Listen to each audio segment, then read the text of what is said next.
Boa tarde, meu povo. Passando aqui para fazer uma breve reflexão com vocês sobre este último texto que eu postei sobre os conflitos, a importância do conflito na nossa vida. Sei que não é fácil ficar sob a doma do conflito. Sei que ele é desconfortável, ele nos desinstala, ele nos retira o sossego, mas há uma dimensão pedagógica dele que é importantíssima de ser ressaltada. Eu escrevi assim: o conflito nos indica a existência de uma inflamação emocional. A cura só é possível mediante os enfrentamentos. Não cale seu conflito, mas ouça cada detalhe do que ele tem a lhe dizer. Adaptar-se a ele é optar pela manutenção de uma conduta pouco frutuosa. É muito interessante porque, da mesma forma como o corpo se manifesta para que a gente perceba que algo não está bem dentro de nós, porque nós temos uma interioridade que os nossos olhos não alcançam, então e o nosso corpo tem uma inteligência, um instinto de sobrevivência que faz com que ele nos mande recados. Uma febre, por exemplo. Quando você tem uma febre, é o seu corpo lhe dizendo de que algo está infeccionado, de que algo está inflamado. E aí a gente começa a investigar os motivos da febre. Claro que a gente tem motivos psicossomáticos, em que a gente não identifica uma causa física, é apenas psíquica. Tem aquela famosa febre emocional que a gente tem muito quando a gente é criança. É um distanciamento dos pais, da mãe ou daquela figura com quem você tinha um vínculo emocional estreito. Você tinha febre quando você ficava longe, tinha febre quando sentia saudade. Mas retirando isso, a febre é um indicativo de que algo dentro deste corpo que nós não enxergamos não está bem. Então a gente vai buscar um tratamento para isso. A dor também é um indicativo de que algo não está bem com o corpo. Essa semana, por exemplo, eu estou administrando uma dor no joelho direito. Eu tenho os dois joelhos operados, eu conheço bem a dor da lesão do menisco, geralmente é uma dor posterior que a gente sente. É muito diferente de todas as dores que eu já tive até hoje. Mas algo me indica que eu estou precisando passar lá no Joseph, que é o meu...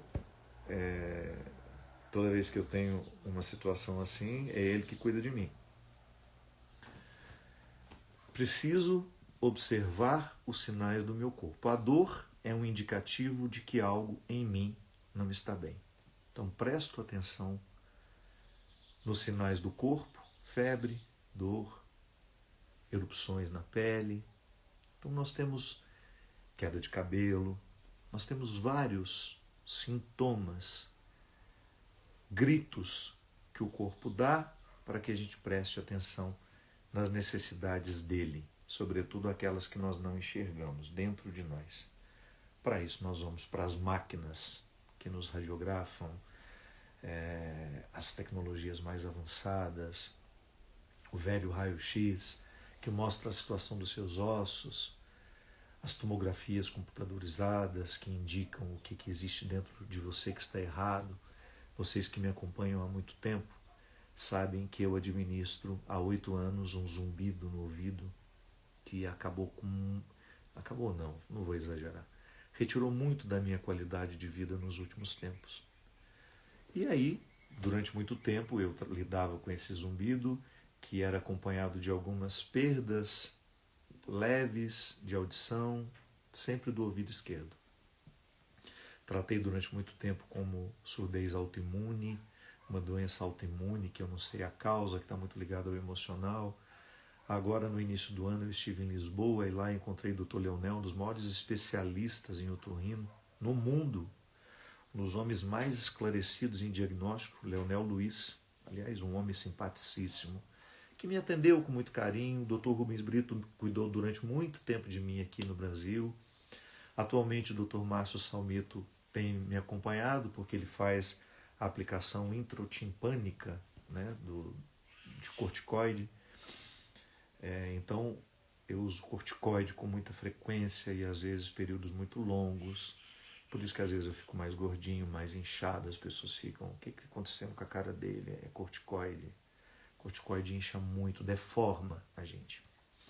Então, nos últimos tempos, eu fui para uma máquina específica que tem no Hospital Albert Einstein para fazer uma investigação da hidrópsia, que é o nome do que o meu corpo faz aqui nessa região do ouvido, que é um acúmulo de água que retira a minha qualidade de vida.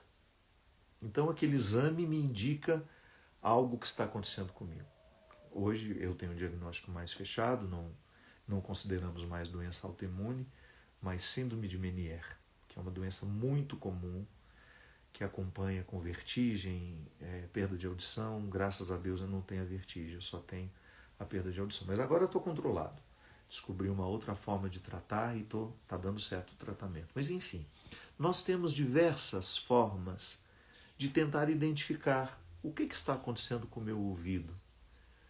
Então eu tenho uma imagem que me revela aquilo que acontece. Qual é a medicação que eu uso para combater aquela hidrópsia, para que o meu organismo não forme mais esse acúmulo de água no ouvido, na cóclea? Mas quando nós estamos nos referindo àquilo que em nós é psíquico, emocional, como é que a sua psique manda recados? Nessa parte sua e minha, isso é filosófico, né? Toda vez que a gente se refere a nós o fazemos a partir de uma convicção de que existe uma parte aqui em mim, em você, que de alguma forma tem o controle de tudo. Dê o nome que você quiser. Eu gosto de chamar isso de consciência, que é o lugar onde Deus habita. Gosto sempre de fazer essa ponte religiosa, né? O discurso religioso vem junto com essa compreensão da psicologia, da psiquiatria. No meu cérebro existe aquilo que nós chamamos de consciência, que é o lugar que sabe tudo sobre mim. No meu livro, Por Onde For o Teu Passo, que lá esteja o teu coração, se você nunca leu, eu lhe recomendo. É um livro muito bacana. Falando do meu livro, falando que ele é bacana, desculpe-me. Eu gosto do livro. É um diálogo de um homem com a sua consciência, e a consciência é uma criança. Eu quis dar um significado assim: a criança, ela não tem rodeios, o que ela sabe, ela não fica dissimulada. Claro, depois ela vai aprendendo a ser dissimulada, mas você, no primeiro momento da sua vida, você foi absolutamente honesta, você foi extremamente transparente com o que você sentia e com o que você achava. Depois as pessoas lhe educaram para que você não dissesse tudo, dissesse apenas alguma coisa. Então a gente vai ficando dissimulado à medida que a gente vai sendo educado. Não deveria ser, mas a gente fica educado. Não digo tudo o que eu penso, não digo tudo o que eu acho, porque é uma lisura que eu procuro observar. Então eu estou diante de você, não gostei do seu corte de cabelo. Para que eu vou falar que eu não gostei do seu corte de cabelo, se isso não altera em nada? A não ser que eu tenha muita intimidade com você e eu sugiro, olha, da próxima vez, não sei o que você pensa sobre isso, mas eu acho que seu cabelo fica melhor assim. E você tem todo o direito de dizer, a cabeça é minha, o cabelo é meu e quem tem que gostar sou eu. Aí você dá um palpite na vida de alguém que você ama, se não. Mas nós temos essa parte de nós que de alguma forma não foi contaminada pela hipocrisia, pelos disfarces que nós costumamos dar. Nós chamamos isso de consciência. Quando essa parte de nós que tem o comando identifica que algo não está bem, ela manda um recado. E de que forma nós temos esse recado? Qual é a febre da doença emocional? O conflito.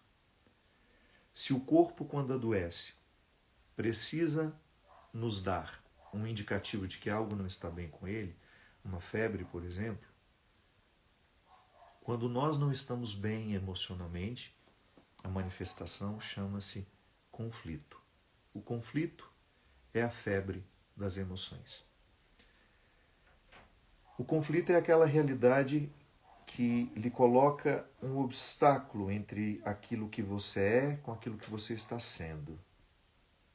Aquele que você é e aquele que você está sendo. Pode ser que aquele que eu estou sendo hoje não tenha nada a ver com aquilo que eu sou na minha essência.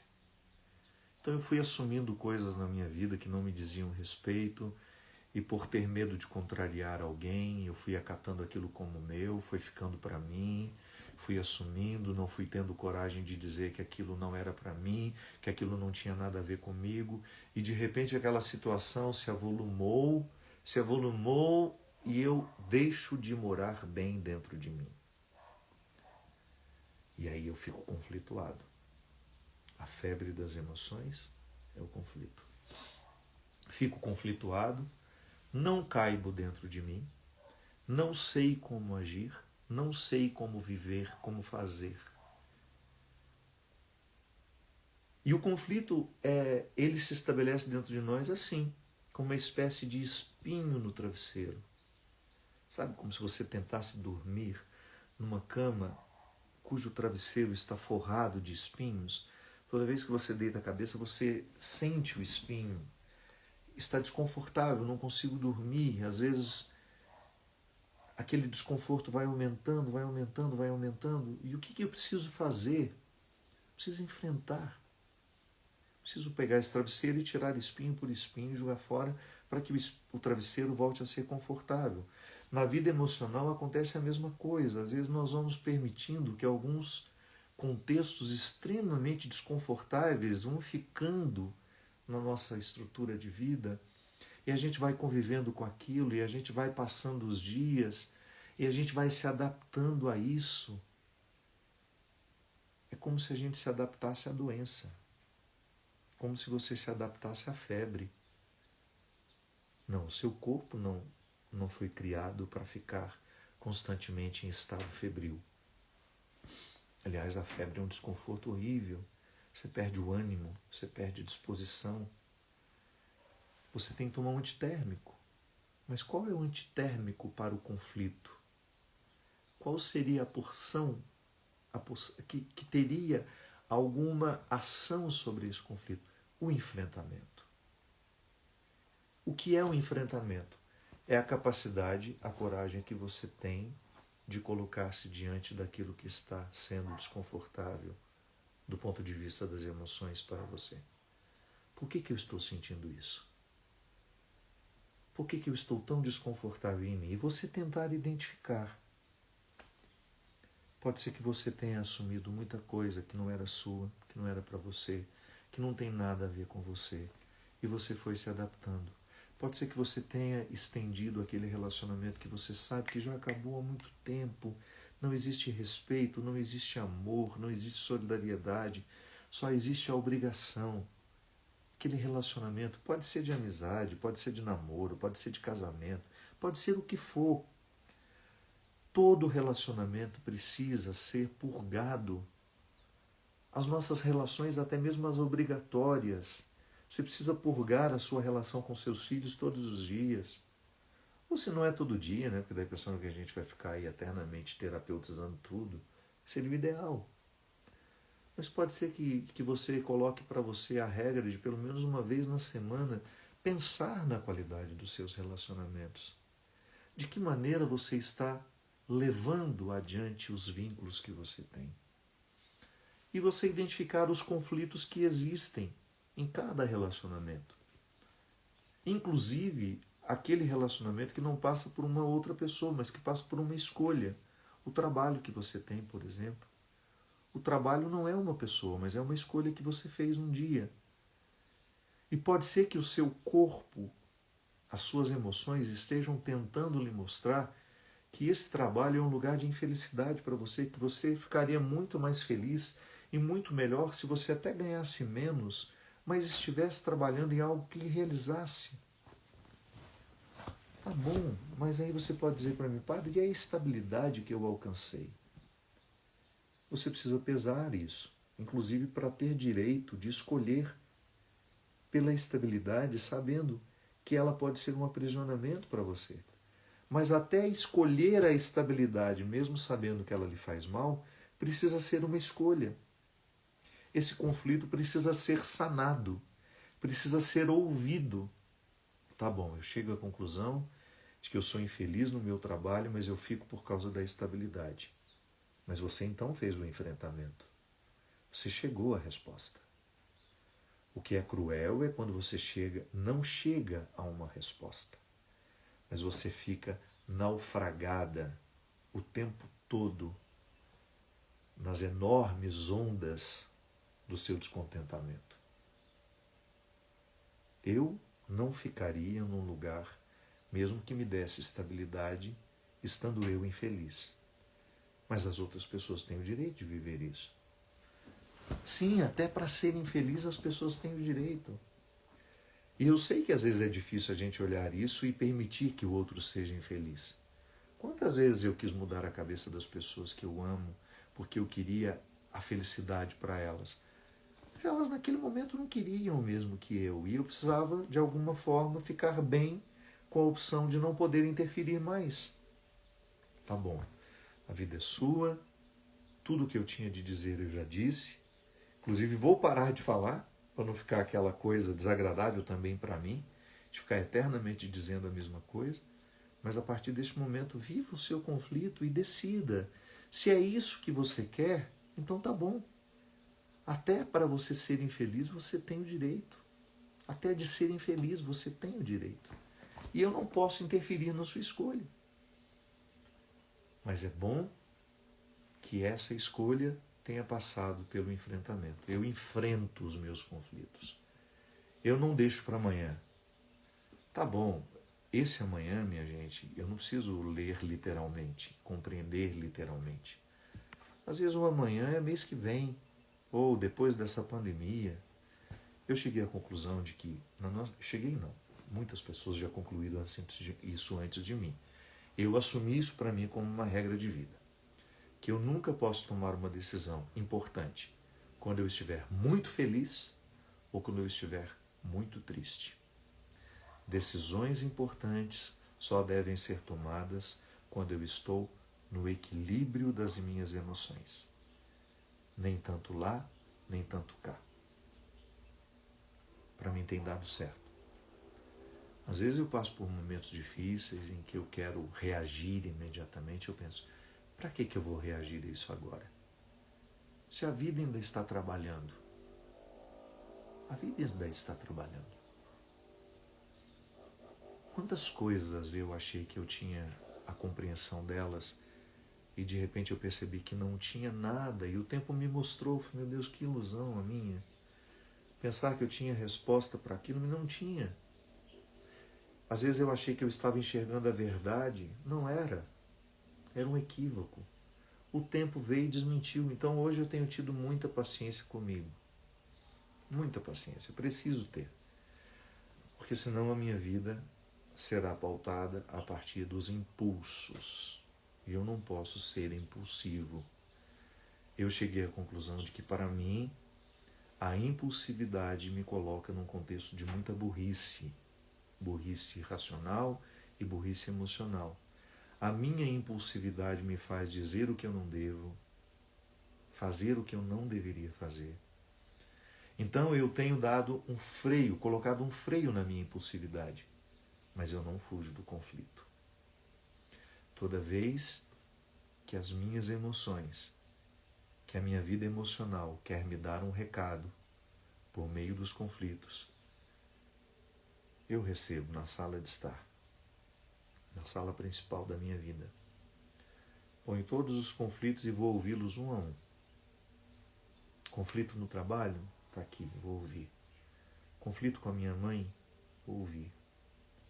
E aí você vai enumerando as pessoas que compõem a sua ambiência emocional. A gente tem conflito com todo mundo, pode observar. Em algumas situações os conflitos se agravam porque a gente vai deixando avolumar.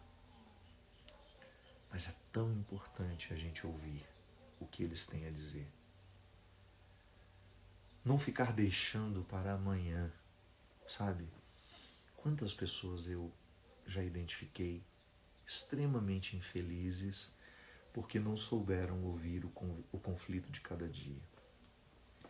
Quantas vezes eu mesmo fiquei extremamente infeliz porque não consegui administrar o conflito meu de cada dia.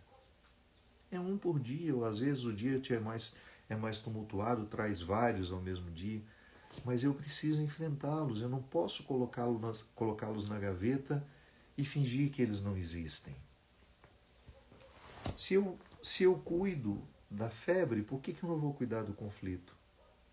São duas realidades iguais, com as mesmas funções, claro, com características diferentes, com expressões diferentes.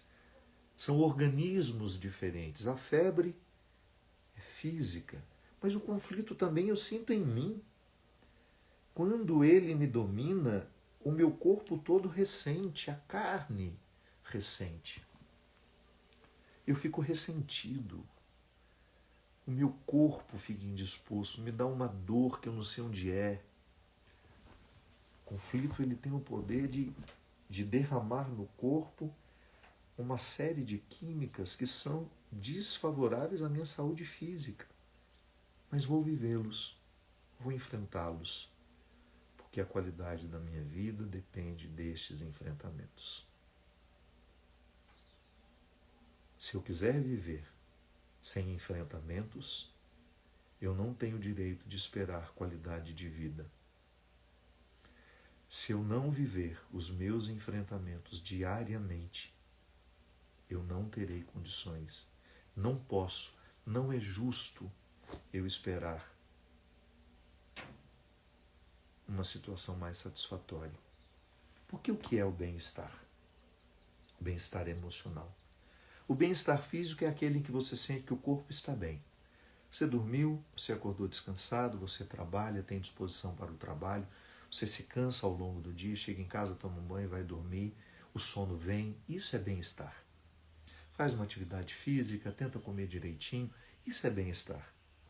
Mas nós precisamos falar do bem-estar emocional, que é quando você percebe que essa parte de você que tem comando de tudo, que eu gosto de chamar de consciência, ela está em paz. E eu fico bem no corpo que eu tenho. Então eu posso unir o bem-estar físico ao bem-estar emocional e eu tenho uma satisfação enorme de ser quem eu sou.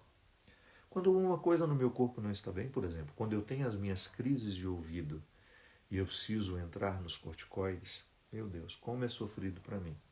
Porque eu tenho muitos efeitos colaterais dos corticoides. A cara que fica larga, o corpo que incha, não é só isso.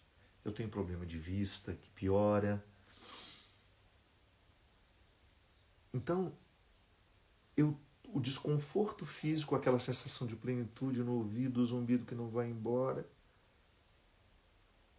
o desconforto físico influencia no bem-estar emocional. Então eu preciso ficar fazendo um esforço para que aquele desconforto dessa região do meu corpo não derrame mal-estar no resto do corpo e nas minhas emoções.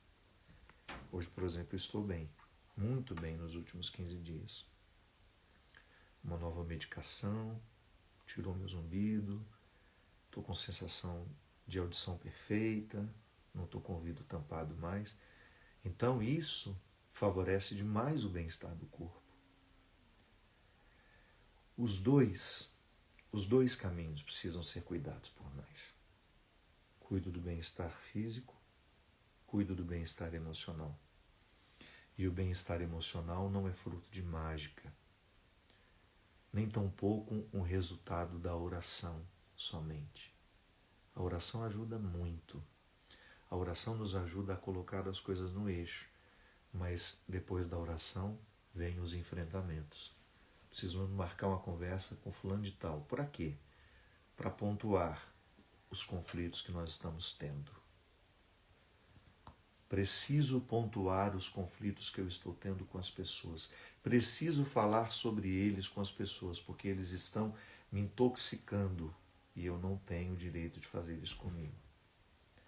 Não posso transformar a minha rotina de conflitos numa rotina normal, como se eu pudesse suportá-la o tempo todo. Não. Eu preciso resolver sempre que puder.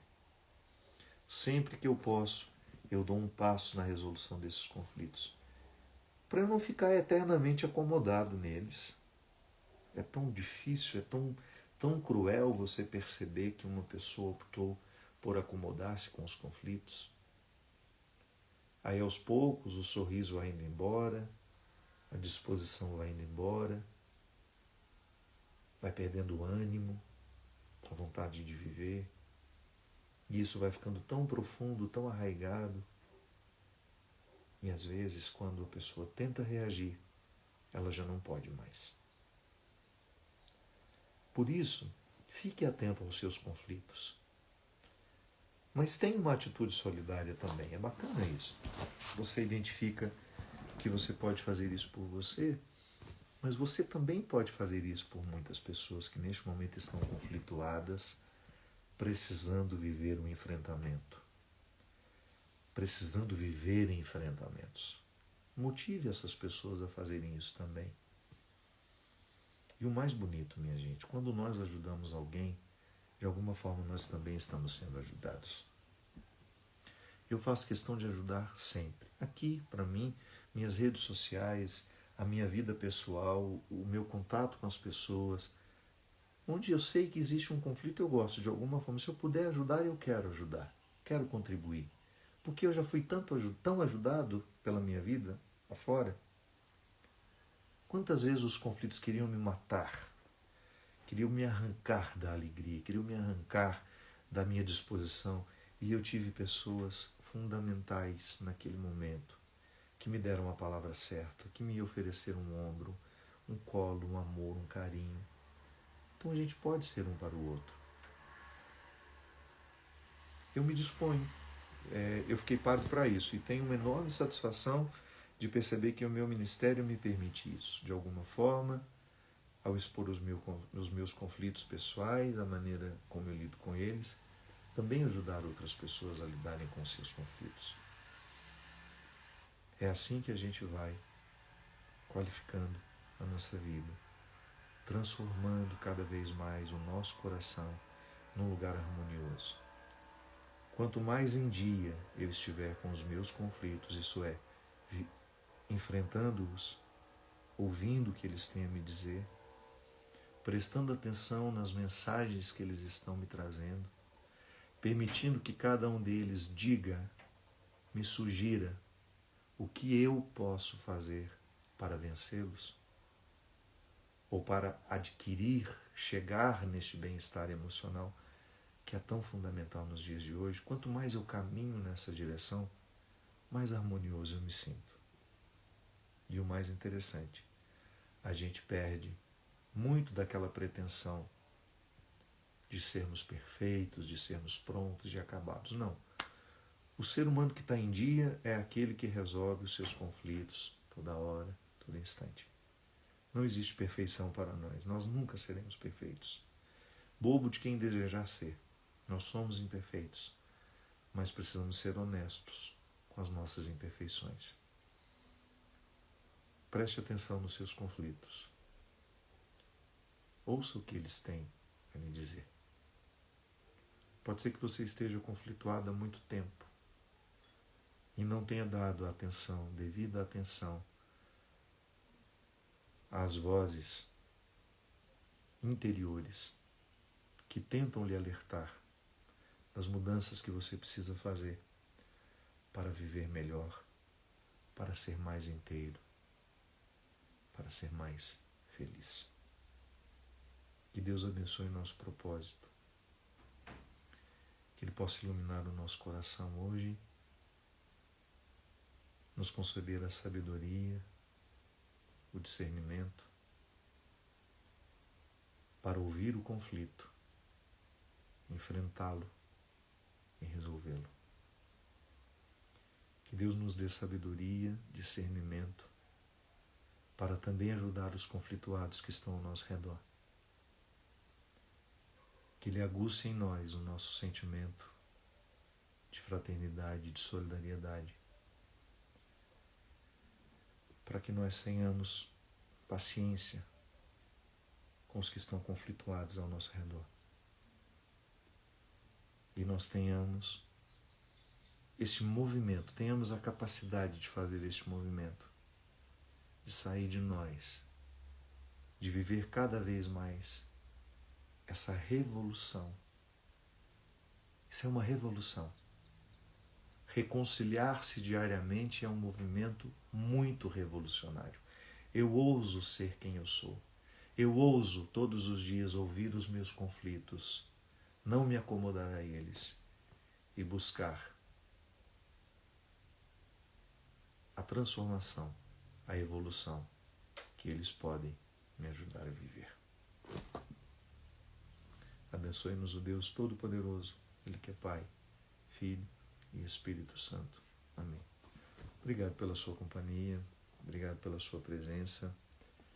Eu desativo os comentários porque eu acho tão significativo, ou melhor, eu não acho significativo falar com um monte de gente comentando ao mesmo tempo, porque na vida não é assim, né? Quando a gente vai conversar e o outro está falando, a gente se cala. Mas eu sei que às vezes as redes sociais não nos permitem esse ficar calado do outro lado de alguma forma. A gente quer se manifestar, a gente quer dizer, a gente quer concordar. Então, quando eu desativo o comentário, não é porque eu estou ignorando o que você tem a dizer, não.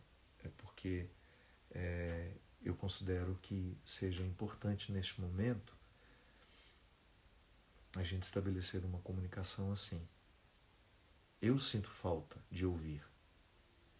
Às vezes eu falo muito pouco, eu falo muito. E eu tenho necessidade de ouvir. E eu gostaria muito de ouvir. Gostaria muito de ouvir. Eu gostaria muito de que alguém refletisse comigo as minhas questões. Então, quando eu desativo, não é porque não é importante o que você tem a dizer. É porque eu estou considerando muito importante o que eu estou dizendo neste momento, que é do fundo do meu coração que nasce o meu desejo de dizer a você, de falar com você, e que isso que eu esteja falando, que tanto faz sentido para mim, possa fazer sentido na sua vida, de você crescer também, e você avançar e você evoluir cada vez mais, você estar num estado de pertencimento, sabe? Você ser sua, você ser seu, com todos os seus conflitos, consciente deles, consciente de todos os conflitos que você tem, mas não acomodadas a eles. Muito obrigado pelo carinho. Até a próxima.